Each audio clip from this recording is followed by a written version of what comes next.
Nicholas Motherway's Andrew could have gotten the door panel at any lumber yard. Motherway Point was backed up at least in part by a police crime lab. Couldn't be sure the panels were one and the same. The living room has two holes in it. This one I'm pointing to right here, 10 inches from the edge, and this one down here, 12 inches. This one I referred to being 25 from the top, and the second one 36 from the top. Now, as you open this, there's also, of course, a knob door in this one. As you open this door, there's blood behind the door. The top hole shows that the bullet was incoming. They fired through the door and hit the brother through the door. The brother fell here. Most of the blood is dried up, but you can see a little bit of it there and a little bit of it on the floor. The brother was shot 4 or 5 times, so after they came through the door, they shot him again to make sure he was dead. Mr. Montgomery, Dr. Constantino testified today that Mark Clark could not have struggled after receiving that shot through the heart. Now, in your mind, does this contradict the testimony of Officer Davis, who described a struggle? Yes, it seems to me that that was a very startling thing. We also learned that the bullet, which was in fact recovered from Mr. Hampton's body, was a bullet fired out of a carbine by Officer Davis. So that indicates also that Officer Davis may well have walked into that back bedroom, contrary to his testimony, and fired a shot into the body of Fred Hampton at one point in time or other. There were 6 of us assigned to the back door. I came up on the back porch. I placed myself to the right of the door. I put my head down enough so I could hear if there was any conversation in the building. I heard people talking in the front, and then I heard a loud shot, sounded like a shotgun. I backed up and kicked the door open. I started in, and before I could get past the threshold, there were 3 shots fired from the rear bedroom. They were directed directly at the back door as I was coming in. I backed out again. Only by the grace of God was one of our, or 2 of our police officers prevented from being killed when they were fired upon as soon as they announced their office and knocking on the door. On December 11, 1969, the Chicago Tribune carried a story that it characterized as an exclusive version from the state's attorney's office. Why was the disclosure made in the Chicago Tribune? Because that newspaper, the Chicago Tribune, in my opinion, gave a very balanced, fair report of the events that occurred. It has nothing to do with the class of people or the type of people that buy the Tribune as opposed to other papers in the city? Does anybody have a sensible question? Included in the exclusive was a photo carefully circled to show bullet holes supposed to be in the back door. The account that we made public yesterday gives a detailed explanation of what happened in that apartment. I stand wholeheartedly behind it as absolutely accurate. There is one inconsistency in, well, for example... I do not intend to quibble about that account. You intend to get at the truth? The account that we gave of the events is the truth. One of the 4 pictures you gave the Tribune had 2 bullet holes on the right side of what was supposed to be the rear door. Henry had his lied before, and he's going to lie again. That hole that he's blown up in the papers is a hole of a nail. Right close up to the nail head. Plus a little bit of the door hatch. Plus the door hatch. Now here you see the large nail heads being pointed out. I have said that we released the pictures. We have not characterized or described the conditions that they portray, other than to say that that is an accurate portrayal of that particular object. Do you know if any of the 4 pictures they received had portrayed bullet holes in any of the walls? Another photo claimed to show the bullet-riddled door across from the bedroom. The officers testified that the Panthers fired into that door from inside their bedroom. In fact, the door in the photo was the bedroom door, and the holes in the door were made by police gunfire at the Panthers. As you can see, bathroom door is intact. Not only the bathroom door, but the entire wall area is intact. there was a picture of the inside of the door to the bathroom. Yes. That door, our reporters discovered, corresponded to one on the front living room adjoining the bedroom. There were holes in the door. When the door was open, those holes corresponded to holes that were in the wall adjoining between the bedroom and the living room. And when they stuck a stick through the holes, they all matched up. I make, as I say again, I make no evaluation of the pictures other than to say they portray conditions as they existed in that apartment at the time those pictures were taken. This is the door that's supposed to contain numerous marks from a stray shotgun blast and small arms fire, which again was fired by members of the vicious Black Panther Party, who were standing in this bedroom here, shooting out into the hallway here. I urge your inventory of each of these vicious weapons. This attack by the Black Panthers on the police, plus the weapons which were recovered at the depot where they were storing them, clearly demonstrates the true character of the Black Panther Party. Nobody, I've never denied that there was no weapons there. As a matter of fact, he would be a fool if he didn't have a weapon there, knowing the ferociousness of the pigs, how they just jump out of the cars and shoot you down, how they knock on your door and blow 19-year-old sister's head off with shotguns, how they kill 2 brothers in 1 week. Yeah, and as a matter of fact, everybody that's concerned should have something in their home to protect themselves, because Hanrahan is a madman. Mr. Hanrahan, can you tell me why your officers did not try to use tear gas? Isn't this the usual procedure to flush someone out of a building? Our officers used the means necessary to effect the search and to prevent themselves from being killed upon after they were fired upon. Isn't it true that your men usually use tear gas in situations such as this, and why didn't they use it this time? No, that is not true. It is not true? They came with murder on their mind, you see. Even if they wanted to take somebody to jail, it would be a simple matter of just shooting some tear gas and just draw everybody out right on. This is where our chairman had his brains blown out, and he lay in his bed, sleeping at 4:30 in the morning. Someone came into the room, started shaking the chairman. Said, Chairman, wake up. The pigs was laughing. And I saw bullets coming from, it looked like, the front of the apartment, from the kitchen area. They were pigs to shoot. And about this time, I jumped on top of the chairman.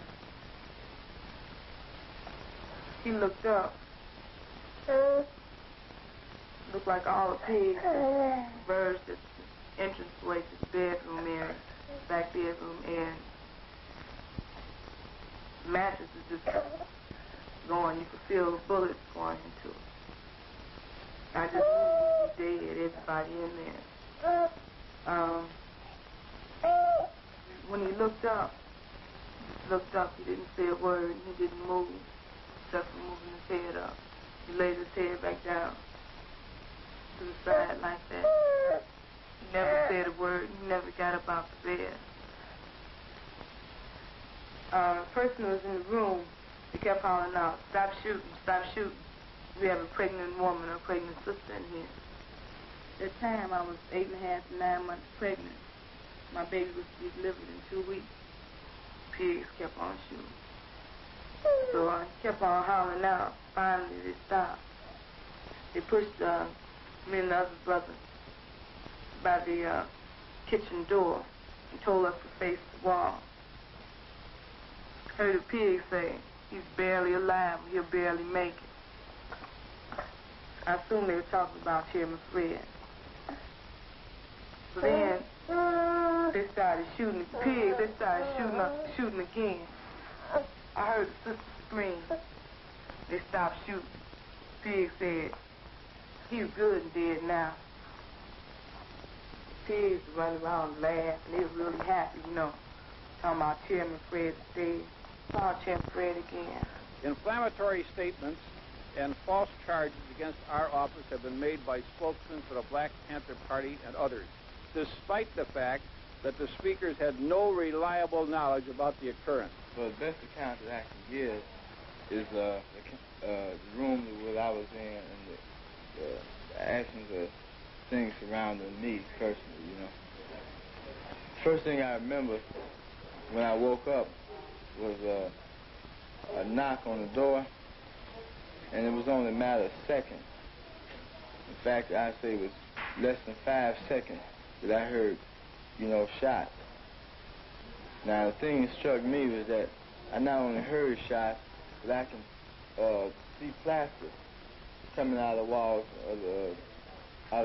in my room. So I knew the bullets were coming through the room that I was in. I stepped over and I put the machine gun still on single fire, and I started from the left side of the wall, coming across, watching where the rounds were hitting, and I went over the girl's head, down on the other side of her, and continued fire across this wall. One strange thing about this wall is this: State's attorneys, the stop rating pigs say that they fired numerous slugs going up and downward motion, attempting to avoid hitting the people in the apartment here. You notice that all these slugs are on a straight line. You also notice that all were fired at a low level, at about bed level. Next thing I remember is someone, I think it was one of the pigs, told us to come out of the room, but there were still shots being fired. Now, I didn't know at this here time that people were coming through the back door, but I took it that shots were being fired in the back of the house and at the front of the house. And, they were all coming through the walls. The walls were nothing but plasterboard. And, a bullet come through the front of the house, it would go all the way out the back. Somebody told us to get out, but I remember we were so afraid and bullets were still coming that we remained on the floor. I heard another pause, and then one of the pigs told us that if we don't come out, he was going to put something in there that would really get him out. The idea came in my mind that he was going to shoot tear gas or something in there. We realize that there are still some people remaining in the front bedroom. We don't know whether they're injured or not, so I plead and I conjure, I beg them to come out. Please come out with your hands out, throw out your weapons. But the next thing I heard was a barrage of shots, real fast. And, we were hit this time. I started with the gun, still on single fire, being very careful and watching where each round hit on the wall. I walked them around the girl sitting on the bed and brought it all the way across the wall again. As I was doing this, Officer Davis was stepping up, and he started firing across the wall from right to left. I put one shot into the door. I put a short burst with the machine gun on automatic fire into that closet. I fired 4 or 5 shotgun blasts into the bedroom. The second form, still coming up, caught a blast as the gun came further across the room. They told me, to get up and walk. And I told them I couldn't. And then I think they hit me or did something. They told me they would kill me if I stayed there. So I kept trying. I managed, to get up, and I made a little hop. And I finally hopped out, I am taking the word of our policemen over what we understand is supposed to be a version provided by defense attorneys and by the occupants of the apartment. I was hit 5 times. I was hit 2 times in the stomach, 1 time in the leg, and I was hit grazed in each hand. Yeah. This is just a scar. I had to have a section of my colon taken out because of infection, and I was shot over here. I expect the general public to recognize the quality of these men's work, and the political consequences can take care of themselves. Of course I don't plan to resign. You change the story every time from newspaper to newspaper, from one channel to another channel. He's had to change the story as we've brought up facts, truth about the evidence that he reportedly have given out, such as the nail head, such as the bullet holes and whatnot in the walls.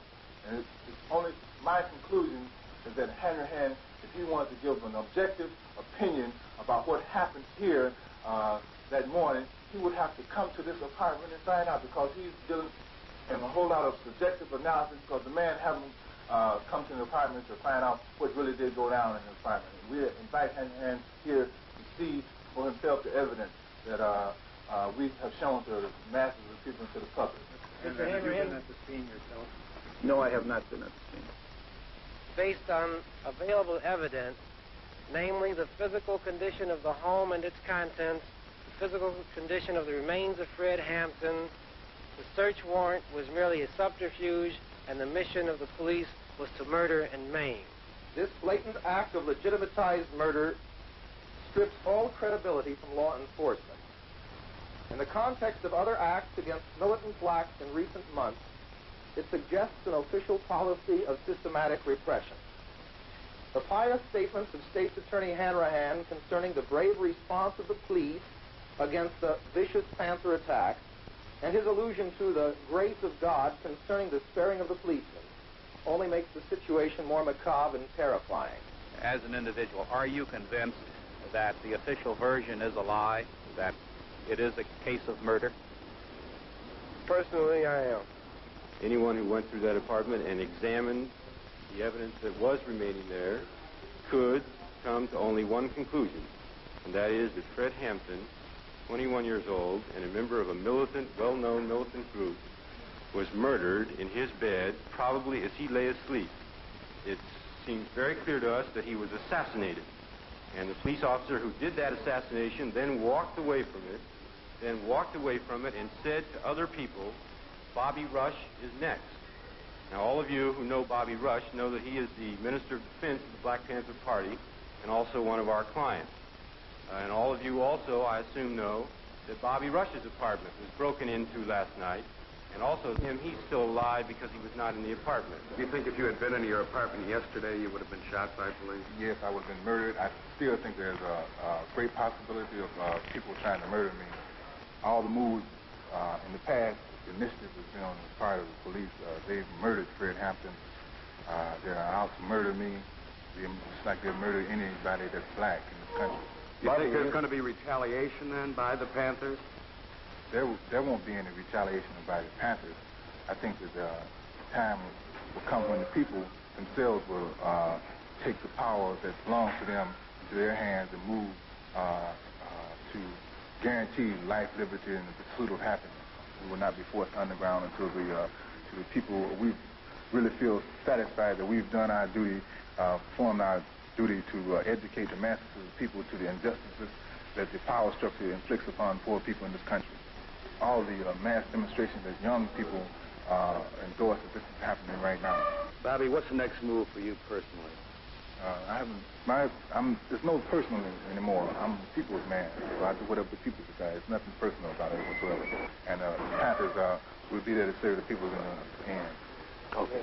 Thank you very much. Of course, numerous people have attempted to make formal and informal investigations with a report by the grand jury for the Federal District Court in the Northern District of Illinois.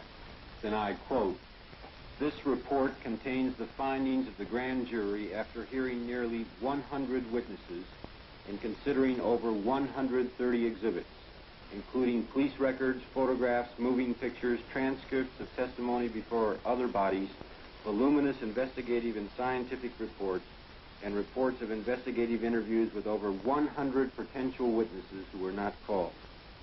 And of course, among the main witnesses before the federal grand jury were the 14 raiders in the apartment, the police officers who were assigned to the state's attorney's office.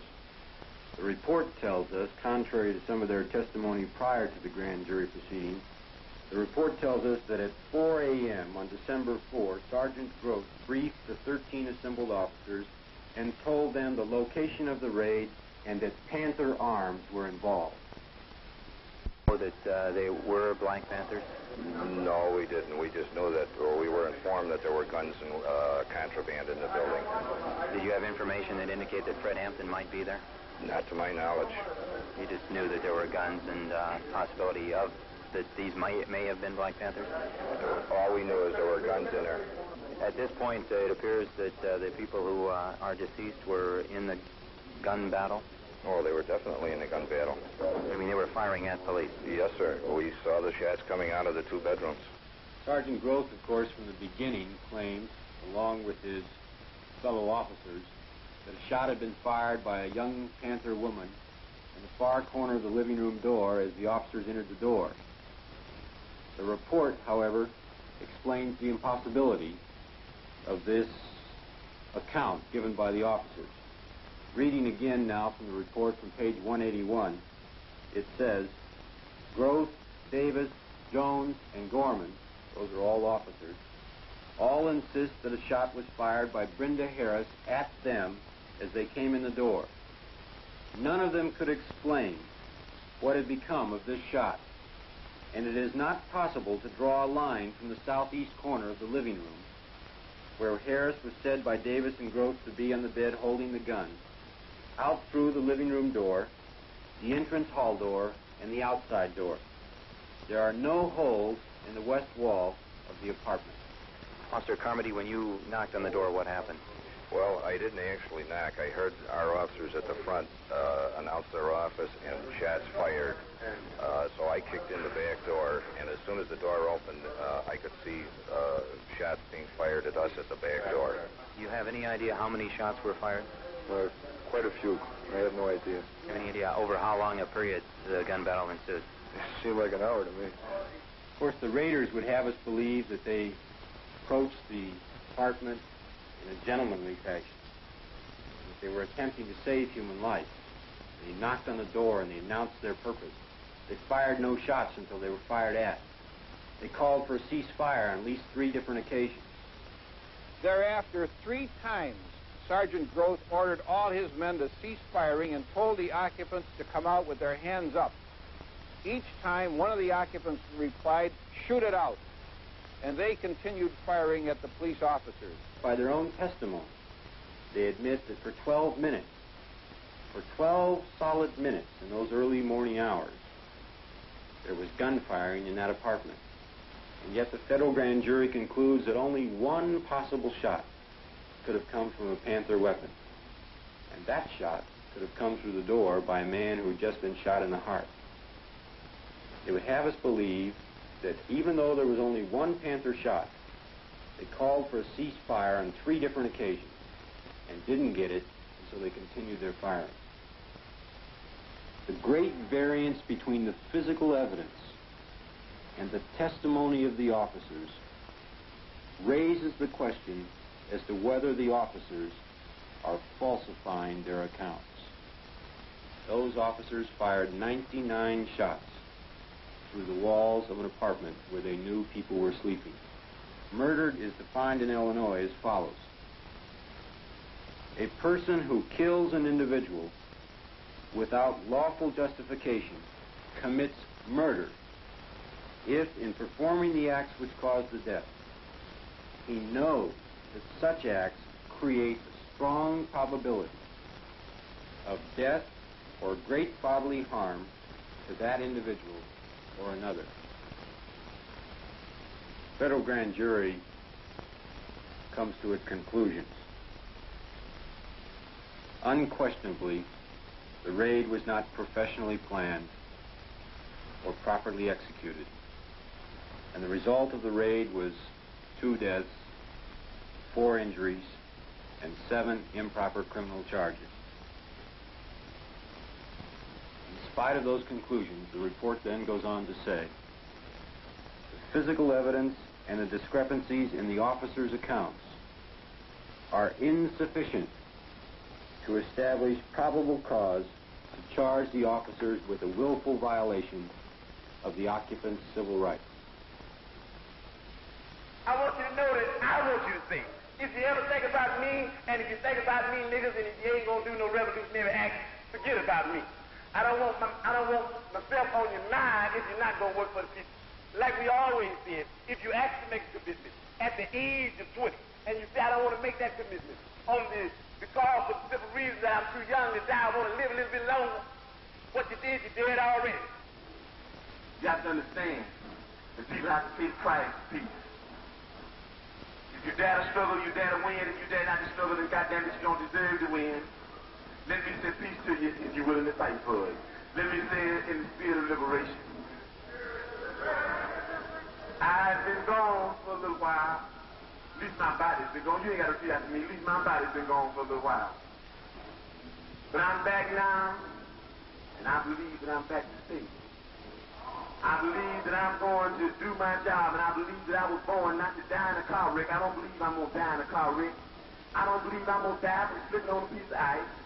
I don't believe I'm going to die because I got a bad heart. I don't believe I'm going to die because of lung cancer. I believe that I'm going to be able to die what I was in the things that I was born for. I believe that I'm going to be able to die high off the people. I believe that I will be able to die as a revolutionary in the international revolutionary proletarian struggle. And I hope that each one of you will be able to die in the international proletarian revolutionary struggle, or you didn't be able to live in it. And I think that struggle is going to come. Why don't you live for the people? Why don't you struggle for the people? Why don't you die for the people?